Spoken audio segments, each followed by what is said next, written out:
ਤੇ ਆਪਾਂ ਅਗਲੀ ਖਬਰ ਦੇ ਵੱਲ ਵਧੀਏ ਤੇ ਕੇਜਰੀਵਾਲ ਨੇ ਕਹਿੰਦੇ ਜੇਲ੍ਹ ਤੋਂ ਬਚਣ ਦੇ ਨਾਂ ਤੇ ਪੰਜਾਬੀਆਂ ਤੋਂ ਵੋਟਾਂ ਮੰਗੀਆਂ ਨੇ। ਪੰਜਾਬੀਆਂ ਨੇ ਤਾਂ ਕਦੇ ਕੇਜਰੀਵਾਲ ਨੂੰ ਨਾ ਹੀ ਨਹੀਂ ਕੀਤੀ, ਪਰ ਪੰਜਾਬ ਦੇ ਕਈ ਮਸਲੇ ਨੇ ਜਿਹੜੀ ਕੇਜਰੀਵਾਲ ਤੋਂ ਹੱਲ ਨਹੀਂ ਹੋਏ।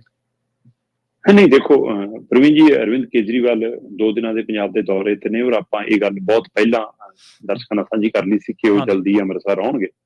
ਸੋ ਬਾਕੀ 23 ਤਰੀਕ ਤੋਂ ਬਾਅਦ ਉਹਨਾਂ ਦੇ ਤੈਅ ਸ਼ਡਿਊਲ ਦੇ ਤਹਿਤ ਪੰਜਾਬ 'ਚ ਪ੍ਰਚਾਰ ਸ਼ੁਰੂ ਹੋਣਾ, ਪਰ ਇਹ 2 ਦਿਨਾਂ ਦੇ ਦਰਮਿਆਨ ਦੇ ਲਈ ਉਹ ਕੱਲ ਸ਼ਾਮ ਨੂੰ ਅੰਮ੍ਰਿਤਸਰ ਪਹੁੰਚਦੇ ਨੇ।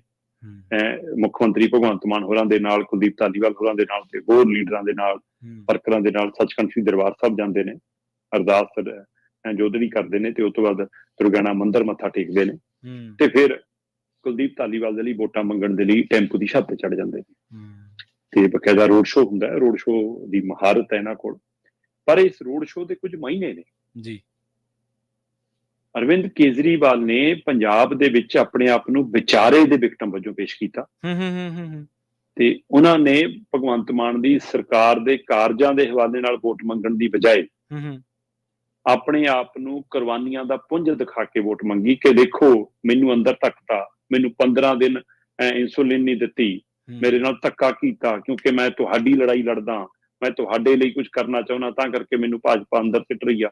ਜੇ ਤੁਸੀਂ ਝਾੜੂ ਵਾਲਾ ਬਟਨ ਦਬਾਓਗੇ ਤਾਂ 2 ਤਰੀਕ ਨੂੰ ਮੈਨੂੰ ਅੰਦਰ ਨਹੀਂ ਜਾਣਾ ਪਊਗਾ। ਹਾਂਜੀ ਹਾਂਜੀ, ਮਤਲਬ ਉਧਰ ਅਮਿਤ ਸ਼ਾਹ ਕਹੀ ਜਾਂਦਾ ਕਿ ਇਹ ਭਾਈ ਇਹਨੂੰ ਸਪੈਸ਼ਲ ਟ੍ਰੀਟਮੈਂਟ ਹੈ।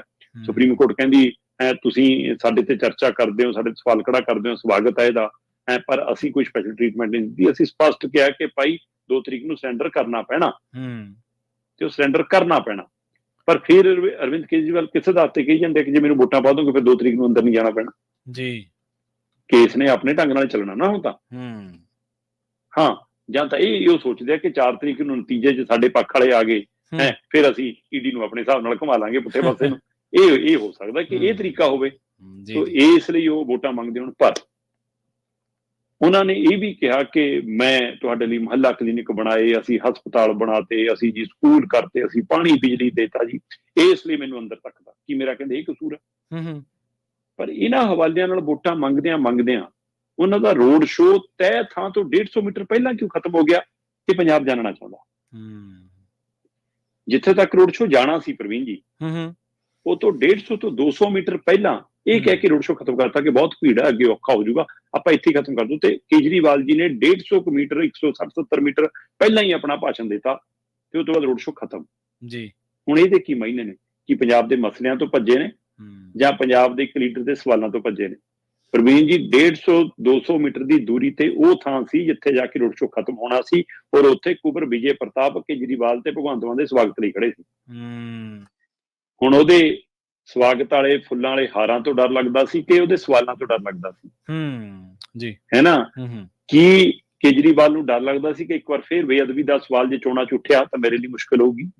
ਕੀ ਕੇਜਰੀਵਾਲ ਨੂੰ ਡਰ ਲੱਗਦਾ ਸੀ ਕਿ ਜੇਕਰ ਕੁਬੇਰ ਵਿਜੇ ਪ੍ਰਤਾਪ ਨੇ ਉਹੀ ਸਵਾਲ ਕਰਨਾ ਜਿਹੜਾ ਕੁਲਦੀਪ ਧਾਲੀਵਾਲ ਦੀ ਹਾਜ਼ਰੀ 'ਚ ਕੀਤਾ ਸੀ ਕਿ ਅੰਮ੍ਰਿਤਸਰ ਦੇ ਵਿੱਚ ਰਾਘਵ ਚੱਡੇ ਦੀ ਸ਼ਹਿ ਤੇ ਚਿੱਟਾ ਵਿਕਦਾ? ਪੰਜਾਬ ਦੇ ਮਸਲਿਆਂ ਤੋਂ, ਪੰਜਾਬ ਦੇ ਸਵਾਲਾਂ ਨੂੰ ਐਡਰੈਸ ਕਰਨ ਤੋਂ ਕਿਉਂ ਭੱਜ ਰਹੇ ਨੇ ਕੇਜਰੀਵਾਲ? ਇਹ ਸਵਾਲ ਤਾਂ ਆਏਗਾ ਜਨਾਬ ਜੀ ਜੀ। ਸੋ ਤੁਸੀਂ ਰੋਡ ਸ਼ੋਅ ਕਰਨ ਦੇ ਆਦੀ ਹੋ ਤੇ ਤੁਸੀਂ ਜਿੱਥੇ ਤੈਅ ਕੀਤਾ ਸੀ ਉੱਥੋਂ ਪਹਿਲਾਂ ਤਾਂ ਨਹੀਂ ਤੁਸੀਂ ਰੁਕ ਸਕਦੇ ਫਿਰ। ਤੇ ਫਿਰ ਕੁਬਰ ਵਿਜੇ ਪ੍ਰਤਾਪ ਹੋਣੀ ਖੜੇ ਰਹਿ ਗਏ ਤੇ ਇਹ ਗੱਡੀ ਦੇ ਸ਼ੀਸ਼ੇ ਚੜਾ ਕੇ ਕਾਰ 'ਚ ਬੈਠ ਕੇ ਉੱਥੋਂ ਲੰਘ ਗਏ, ਮੂਹਰੇ ਰੁਕੇ ਵੀ ਜੀ। ਸੋ ਇਸ ਘਟਨਾ ਨੇ ਸਵਾਲ ਪੈਦਾ ਕੀਤਾ ਕਿ ਤੁਸੀਂ ਵੀ ਨਰਿੰਦਰ ਮੋਦੀ ਵਾਂਗ 92 ਤਰੀਕਾ ਅਪਣਾ ਰਹੇ ਹੋ ਕਿ ਸਾਨੂੰ ਸਵਾਲ ਨਾ ਕਰੋ, ਅਸੀਂ ਜੋ ਕਹਿ ਦਈਏ ਉਹ ਸੁਣੋ ਤੇ ਸਾਨੂੰ ਵੋਟਾਂ ਪਾਓ। ਇਹ ਨਹੀਂ ਗਾ ਕਿ ਕੁਲਦੀਪ ਧਾਲੀਵਾਲ ਕੋਈ ਪਛੜ ਕੇ ਚੱਲ ਰਹੇ ਨੇ, ਉੱਥੇ ਮੁਕਾਬਲੇ 'ਚ ਨੇ, ਮੁੱਖ ਮੁਕਾਬਲੇ 'ਚ ਨੇ ਜੀ, ਹੈ ਨਾ? ਪਹਿਲੀ ਸਫਾ 'ਚ ਨਜ਼ਰ ਆਉਂਦੇ ਨੇ ਤੇ 5 ਕੋਣੇ ਮੁਕਾਬਲੇ 'ਚ ਕੁਝ ਵੀ ਹੋ ਸਕਦਾ, ਉੱਥੇ ਕੋਈ ਵੀ ਬਾਜੀ ਮਾਰ ਸਕਦੀ ਹੈ। ਤੇ ਇਸ ਲਈ ਕੁਲਦੀਪ ਧਾਲੀਵਾਲ ਵੀ ਉਹਦੇ ਵਿੱਚ ਆਪਣੇ ਆਪ ਨੂੰ ਆਸ ਉਮੀਦ ਨਾਲ ਰੱਖ ਰਹੇ ਨੇ ਤੇ ਉਹਨਾਂ ਕੋਲ MLA ਵੀ ਹੈਗੇ ਨੇ, ਹੈ ਨਾ? ਤੇ ਸਰਕਾਰ ਵੀ ਹੈਗੀ ਆ। ਸੋ ਇਸ ਲਈ ਇਹ ਫੈਸਲਾ ਵੋਟਰਾਂ ਦੇ ਹਵਾਲੇ ਆ ਜਾਂ ਵੰਡ ਦੇ ਵਿੱਚ ਵੋਟਰ ਕਿਹਦੀ ਵੱਧ ਨਿਕਲਦੀ ਹੈ ਉਹਦਾ ਹਵਾਲਾ ਹੈ। ਪਰ ਕੇਜਰੀਵਾਲ ਦੇ ਲਈ ਇਹ ਸਵਾਲ ਥੋੜਾ ਮੁੱਕ ਜਾਣੇ ਕਿ ਤੁਸੀਂ ਪੰਜਾਬ ਦੇ ਮਸਲਿਆਂ ਨੂੰ ਐਡਰੈਸ ਕਰਨ ਨੂੰ ਭੱਜ ਰਹੇ ਹੋ। ਅੱਜ ਦੂਜਾ ਦਿਨ, ਅੱਜ ਵੀ ਦੇਖ ਲਾਂਗੇ ਜੀ। ਬਿਲਕੁਲ ਕਮਾਲ ਦੀ ਗੱਲ ਹੈ ਸ਼ਰਮਾ ਜੀ। ਦੇਖੋ ਲੋਕਾਂ ਤੋਂ ਸਮਰਥਨ ਵੀ ਲੈਣਾ ਤੇ ਲੈਣਾ ਵੀ ਇਸ ਤਰੀਕੇ ਨਾਲ ਆ ਵੀ ਸਾਨੂੰ ਬਚਾ ਲਓ, ਕਿਉਂਕਿ ਦੁਨੀਆ ਦਾ ਕੋਈ ਐਸਾ ਕਾਨੂੰਨ ਹੈ ਜਿਹੜਾ ਕਹਿੰਦਾ ਹੋਵੇ ਵੋਟਾਂ ਤੋਂ ਜਿੱਤ ਕੇ ਆਓ ਤੇ ਤੁਹਾਨੂੰ ਕਾਨੂੰਨ ਅਦਾਲਤ ਆ ਨਹੀਂ ਕਹੂਗੀ? ਕਿਸੇ ਮੁਲਕ ਦੇ ਵਿੱਚ ਹੈ ਜਾਂ ਭਾਰਤੀ ਸੰਵਿਧਾਨ ਜਾਂ ਭਾਰਤੀ ਕਾਨੂੰਨ ਦੇ ਵਿੱਚ ਕੋਈ ਹੈ ਸੀ ਪ੍ਰੋਵੀਜ਼ਨ ਕਿ ਇੰਨੀਆਂ ਵੋਟਾਂ ਨਾਲ ਜਿੱਤੋ ਉਸ ਤੋਂ ਬਾਅਦ ਤੁਹਾਨੂੰ ਜੇਲ੍ਹ ਨਹੀਂ ਜਾਣਾ ਪਊਗਾ? ਇਹੀ ਪਹਿਲੂ ਹੈ ਨਾ, ਫਿਰ ਇਹੀ ਪਹਿਲੂ ਹੈ ਕਿ ਇਹਦਾ ਮਤਲਬ ਜੇ ਅੱਜ ਭਾਜਪਾ ਦੇ ਉੱਤੇ ਸਵਾਲ ਹੈ ਕਿ ਉਹ ਕੇਂਦਰੀ ਏਜੰਸੀਆਂ ਨੂੰ ਉਵੇਂ ਵਰਤ ਰਹੀ ਆ, ਤਾਂ ਫਿਰ ਤੁਸੀਂ ਵੀ ਉਸੇ ਰਾਹ ਪੈਣ ਬਾਰੇ ਆਪਣੀ ਇੱਛਾ ਪ੍ਰਗਟਾ ਰਹੇ ਹੋ ਨਾ। ਦੂਜੀ ਗੱਲ ਸ਼ਰਮਾ ਜੀ ਦੇਖੋ, ਆਪਾਂ ਬੇਸ਼ੱਕ ਈਡੀ ਨਾਲ ਸਹਿਮਤ ਹੋਈਏ ਨਾ ਹੋਈਏ, ਚਲੋ ਮੈਂ ਇਸ ਗੱਲ ਤੇ ਵੀ ਸਹਿਮਤ ਹੋ ਜਾਣਾ ਵੀ ਅਰਵਿੰਦ ਕੇਜਰੀਵਾਲ ਜੇ ਬਾਹਰ ਆਏ ਨੇ ਤਾਂ ਉਹਨਾਂ ਨੂੰ ਅਦਾਲਤ ਨਹੀਂ ਬਾਹਰ ਕੱਢਿਆ, ਉਹ ਆਪੇ ਤਾਂ ਆਏ ਨਹੀਂ ਗਏ। ਪਰ ਕੀ ਚੋਣਾਂ ਦੇ ਵਿੱਚ ਪ੍ਰਚਾਰ ਕਰਨਾ, ਪਹਿਲੀ ਗੱਲ ਤਾਂ ਚਲੋ ਕਿਸੇ ਮੁੱਖ ਮੰਤਰੀ ਨੂੰ ਇਸ ਤਰੀਕੇ ਨਾਲ ਡਿਟੇਨ ਕਰਨਾ, ਚਾਹੇ ਉਹ ਭੁਪੇਸ਼ ਬਘੇਲ ਹੈ, ਚਾਹੇ ਉਹ ਅਰਵਿੰਦ ਕੇਜਰੀਵਾਲ ਹੈ, ਏਜੰਸੀਆਂ ਤੇ ਸਵਾਲ ਖੜੇ ਕਰਦਾ ਹੈ। ਪਰ ਕੀ ਕੁਛ ਹਾਲਾਤ ਵਿਸ਼ੇਸ਼ ਹਾਲਾਤਾਂ 'ਚ ਵਿਅਕਤੀ ਵਿਸ਼ੇਸ਼ ਹਾਲਾਤ ਵਿਸ਼ੇਸ਼ ਦੇ ਮੱਦੇਨਜ਼ਰ ਵੀ ਅਦਾਲਤ ਫੈਸਲੇ ਕਰਦੀ ਹੈ? ਇਹ ਵੀ ਤਾਂ ਇੱਕ ਵੱਡਾ ਸਵਾਲ ਆ ਨਾ। ਜੇਕਰ ਇਸ ਤਰ੍ਹਾਂ ਹਾਂ ਹੁਣ ਇਸੇ ਪਹਿਲੂ ਤੇ ਕਹਿੰਦੇ ਸਾਧੂ ਸਿੰਘ ਧਰਮਸੋਤ ਨੂੰ ਵੀ ਮਿਲ ਗਈ ਬੇਲ। ਹਾਂਜੀ ਹਾਂਜੀ। ਫਿਰ ਆਪਾਂ ਉਸੇ ਦਿਨ ਇਸੇ ਗੱਲ ਕਰ ਲਈ ਸੀ ਨਾ, ਫਿਰ ਇਸ ਪਹਿਲੂ ਤੇ ਅੰਮ੍ਰਿਤਪਾਲ ਦੀ ਬੇਲ ਵੀ ਬਣਦੀ ਹੈ ਹੁਣ ਤਾਂ। ਨਹੀਂ ਫਿਰ ਤਾਂ ਤੁਸੀਂ ਕੱਲ ਨੂੰ ਜਾਇਜ਼ ਕਹਿ ਦੋਗੇ ਵੀ ਸਰਸੇ ਵਾਲਾ ਜਿਹੜਾ ਆਉਂਦਾ ਉਹ ਠੀਕ ਹੈ ਬਸ ਫਿਰ। ਪਰ ਐਕਚੁਅਲੀ ਇਹੀ ਹੈਰਾਨੀ ਲੋਕਾਂ ਚ ਹੈਗੀ ਹੈ ਕਿ ਸਰਸੇ ਵਾਲੇ ਨੂੰ ਅਜੇ ਤੱਕ ਬੇਲ ਕਿਉਂ ਨਹੀਂ ਮਿਲੀ, ਉਹਨੂੰ 12 ਵੋਟਾਂ ਲਈ ਕਿਉਂ ਨਹੀਂ ਕੱਢ ਕੇ ਲਿਆਏ? ਨਹੀਂ ਉਹ ਤੁਸੀਂ ਦੱਸ ਤਾਂ ਦਿੱਤਾ ਸੀਗਾ ਵੀ ਉਹ ਕੋਈ ਡੇਰਾ ਬਦਲ ਲਿਆ ਤੇ ਹੁਣ ਉੱਥੇ ਫਲਾਣੇ ਬੰਦੇ ਜਾ ਰਹੇ ਆ।